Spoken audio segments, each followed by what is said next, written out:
ऐसे ही चलेगा, अमृतकाल की नींव को और मजबूत करेगा। साथियों, इस साल भारत को G20 समूह की अध्यक्षता की जिम्मेदारी भी मिली है। मैंने पिछली बार इस पर विस्तार से चर्चा भी की थी। साल 2023 में हमें G20 के उत्साह को नई ऊंचाई पर लेकर जाना है। इस आयोजन को एक जन आंदोलन बनाना है। मेरे प्यारे देशवासियों, आज दुनिया भर में धूमधाम से क्रिसमस का त्योहार भी मनाया जा रहा है। ये जीसस क्राइस्ट के जीवन, उनकी शिक्षाओं को याद करने का दिन है।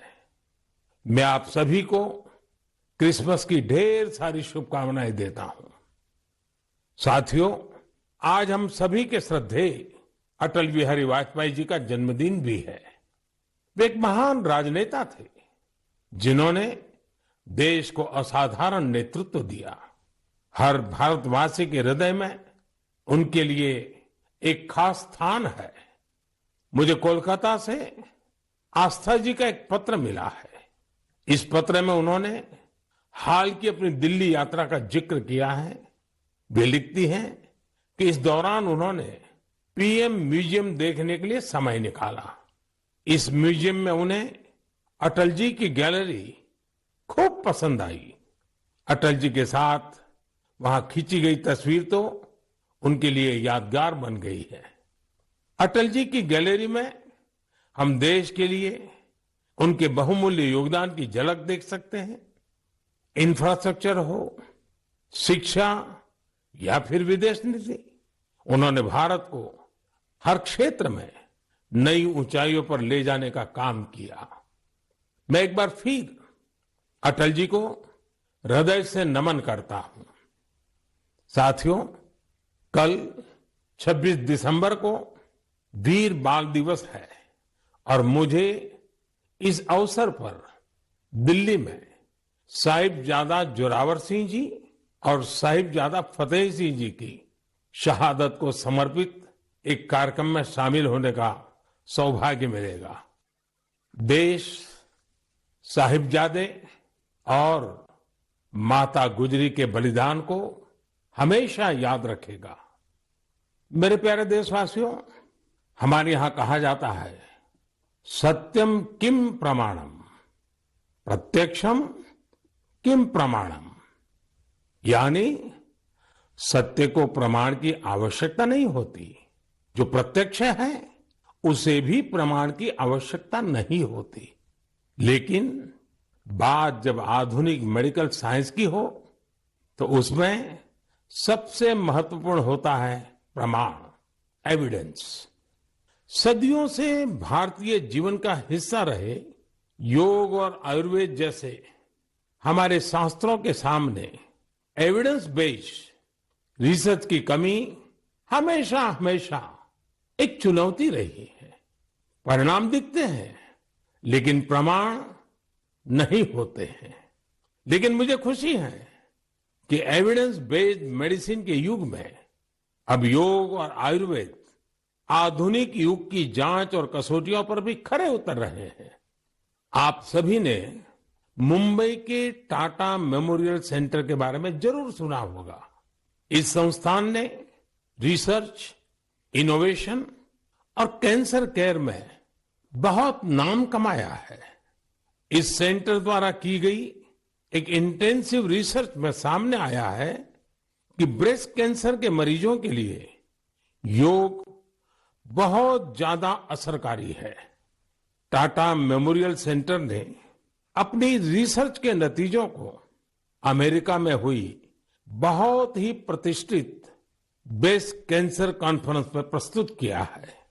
इन नतीजों ने दुनिया के बड़े बड़े एक्सपर्ट्स का ध्यान अपनी तरफ खींचा है, क्योंकि टाटा मेमोरियल सेंटर ने एविडेंस के साथ बताया है कि कैसे मरीजों को योग से लाभ हुआ है।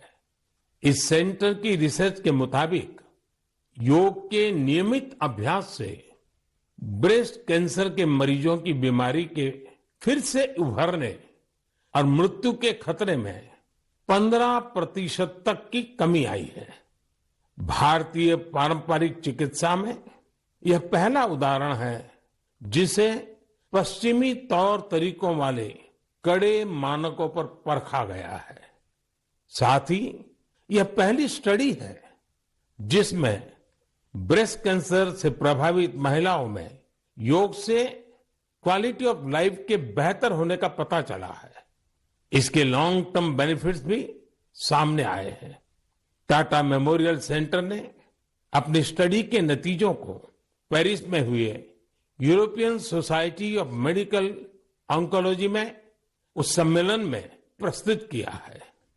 साथियों, आज के युग में भारतीय चिकित्सा पद्धतियां जितनी ज्यादा एविडेंस बेस्ड होगी उतनी ही पूरे विश्व में उनकी स्वीकार्यता बढ़ेगी। इसी सोच के साथ दिल्ली के एम्स में भी एक प्रयास किया जा रहा है। यह हमारी पारंपरिक चिकित्सा पद्धतियों को वैलिडेट करने के लिए 6 साल पहले centre for integrative medicine and research की स्थापना की गई। इसमें लेटेस्ट मॉडर्न टेक्निक्स और रिसर्च मेथड्स का उपयोग किया जाता है। यह सेंटर पहले ही प्रतिष्ठित अंतर्राष्ट्रीय जर्नल्स में 20 पेपर प्रकाशित कर चुका है। अमेरिकन कॉलेज ऑफ कार्डियोलॉजी के जर्नल में प्रकाशित एक पेपर में सिंकपी से पीड़ित मरीजों को योग से होने वाले लाभ के बारे में बताया गया है। इसी प्रकार न्यूरोलॉजी जर्नल के पेपर में माइग्रेन में योग के फायदों के बारे में बताया गया है। इनके अलावा कई और बीमारियों में भी योग के बेनिफिट्स को लेकर स्टडी की जा रही है, जैसे heart disease, depression, sleep disorders और प्रेगनेंसी के दौरान महिलाओं को होने वाली समस्याएं। साथियों, कुछ दिन पहले ही मैं वर्ल्ड आयुर्वेद कांग्रेस के लिए गोवा में था। इसमें 40 से ज्यादा देशों के डेलीगेट शामिल हुए और यहां 550 से अधिक साइंटिफिक पेपर्स प्रेजेंट किए गए। भारत सहित दुनिया भर की करीब 215 कंपनियों ने यहां एग्जीबिशन में अपने प्रोडक्ट्स को डिस्प्ले किया। 4 दिनों तक चले इस एक्सपो में 1 लाख से भी अधिक लोगों ने आयुर्वेद से जुड़े अपने एक्सपीरियंस को एंजॉय किया। आयुर्वेद कांग्रेस में भी मैंने दुनिया भर से जुटे आयुर्वेद एक्सपर्ट्स के सामने एविडेंस बेस्ड रिसर्च का आग्रह दोहराया। जिस तरह कोरोना वैश्विक महामारी के इस समय में योग और आयुर्वेद की शक्ति को हम सभी देख रहे हैं, उसमें इनसे जुड़ी एविडेंस बेस्ड रिसर्च बहुत ही महत्वपूर्ण साबित होगी। मेरा आपसे भी आग्रह है कि योग, आयुर्वेद और हमारी पारंपरिक चिकित्सा पद्धतियों से जुड़े हुए ऐसे प्रयासों के बारे में अगर आपके पास कोई जानकारी हो तो उन्हें सोशल मीडिया पर जरूर शेयर करें। मेरे प्यारे देशवासियों, बीते कुछ वर्षों में हमने स्वास्थ्य क्षेत्र से जुड़ी कई बड़ी चुनौतियों पर विजय पाई है। इसका पूरा श्रेय हमारे मेडिकल एक्सपर्ट्स, साइंटिस्ट और देशवासियों की इच्छा शक्ति को जाता है। हमने भारत से स्मॉल पॉक्स, पोलियो और गिनी वॉर्म जैसी बीमारियों को समाप्त करके दिखाया है। आज मन की बात के श्रोताओं को मैं एक और चुनौती के बारे में बताना चाहता हूं, जो अब समाप्त होने की कगार पर है। ये चुनौती है, ये बीमारी है कालाजार। इस बीमारी का परजीवी सैंड फ्लाई यानी बालू मक्खी के काटने से फैलता है। जब किसी को कालाजार होता है तो उसे महीनों तक बुखार रहता है, खून की कमी हो जाती है, शरीर कमजोर पड़ जाता है और वजन भी घट जाता है। यह बीमारी बच्चों से लेकर बड़ों तक किसी को भी हो सकती है। लेकिन सबका प्रयास से कालाजार नाम की ये बीमारी अब तेजी से समाप्त होती जा रही है। कुछ समय पहले तक कालाजार का प्रकोप 4 राज्यों के 50 से अधिक जिलों में फैला हुआ था, लेकिन अब ये बीमारी बिहार और झारखंड के 4 जिलों तक ही सिमट कर रह गई है। मुझे विश्वास है बिहार झारखंड के लोगों का सामर्थ्य, उनकी जागरूकता इन 4 जिलों से भी कालाजार को समाप्त करने में सरकार के प्रयासों को मदद करेगी। कालाजार प्रभावित क्षेत्रों के लोगों से भी मेरा आग्रह है कि वो 2 बातों का जरूर ध्यान रखें।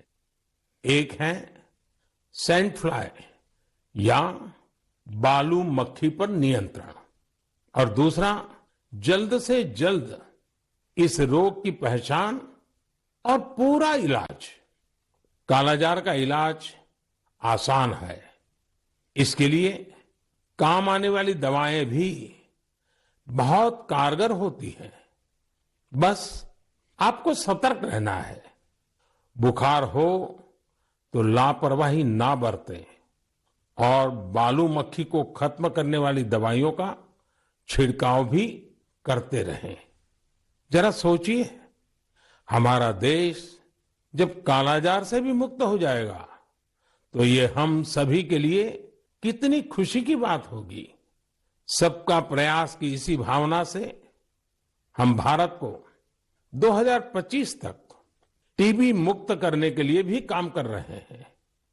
आपने देखा होगा, बीते दिनों जब टीबी मुक्त भारत अभियान शुरू हुआ तो हजारों लोग टीबी मरीजों की मदद के लिए आगे आए। ये लोग निक्षय मित्र बनकर टीबी के मरीजों की देखभाल कर रहे हैं, उनकी आर्थिक मदद कर रहे हैं।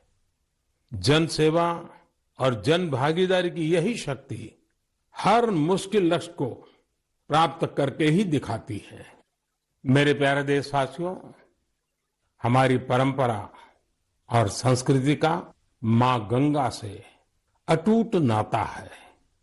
गंगा जल हमारी जीवन धारा का अभिन्न हिस्सा रहा है और हमारे शास्त्रों में भी कहा गया है, नमामि गंगे तव पाद पंकजम सुर असुरई वंदित दिव्य रूपम भुक्तिम च मुक्तिम च ददासि नित्यम भाव अनुसारेण सदा नराणाम। अर्थात, हे मां गंगा, आप अपने भक्तों को उनके भाव के अनुरूप सांसारिक सुख, आनंद और मोक्ष प्रदान करती है। सभी आपके पवित्र चरणों का वंदन करते हैं। मैं भी आपके पवित्र चरणों में अपना प्रणाम अर्पित करता हूं। ऐसे में सदियों से कल कल बहती मां गंगा को स्वच्छ रखना हम सबकी बहुत बड़ी जिम्मेदारी है। इसी उद्देश्य के साथ 8 साल पहले हमने नमामि गंगे अभियान की शुरुआत की थी। हम सभी के लिए गौरव की बात है कि भारत की इस पहल को आज दुनिया भर की सराहना मिल रही है।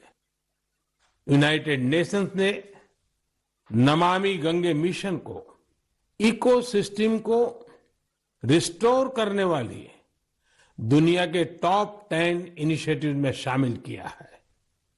ये और भी खुशी की बात है कि पूरे विश्व के 160 ऐसे इनिशिएटिव्स में नमामि गंगे को यह सम्मान मिला है। साथियों, नमामि गंगे अभियान की सबसे बड़ी ऊर्जा लोगों की निरंतर सहभागिता है। नमामि गंगे अभियान में गंगा प्रहरियों और गंगा दूतों की भी बड़ी भूमिका है। वे पेड़ लगाने, घाटों की सफाई, गंगा आरती, नुक्कड़ नाटक, पेंटिंग और कविताओं के जरिए जागरूकता फैलाने में जुटे हैं। इस अभियान से बायोडायवर्सिटी में भी काफी सुधार देखा जा रहा है। हिल्सा मछली, गंगा डॉल्फिन और कछुओं की विभिन्न प्रजातियों की संख्या में काफी वृद्धि हुई है। गंगा का इकोसिस्टम क्लीन होने से आजीविका के अन्य अवसर भी बढ़ रहे हैं। यहां मैं जलज आजीविका मॉडल की चर्चा करना चाहूंगा, जो कि बायोडायवर्सिटी को ध्यान में रखकर तैयार किया गया है।